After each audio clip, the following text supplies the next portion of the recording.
జై Gurudatta. Welcome to Daivasannidhi YouTube channel. జై హనుమాన్. మధ్యప్రదేశ్లోని హర్దా జిల్లా కిర్కియా తాలూకాలోని కల్దాడ్ అనే గ్రామంలో కొలువైన హనుమాన్ మందిరంలో ఒక వింత చోటు చేసుకున్నది. స్వామివారి కంటి నుండి ధారాళంగా కన్నీరు రావడం జరిగింది. దీన్ని గమనించిన ప్రజలు స్వామివారు బాధపడ్డారని,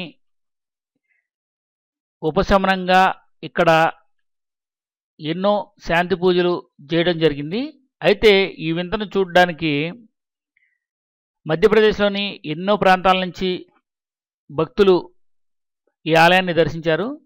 తర్వాత కూడా ఈ స్వామివారిని దర్శించి స్వామి యొక్క అనుగ్రహాన్ని భక్తులందరూ పొందుతూ ఉన్నారు.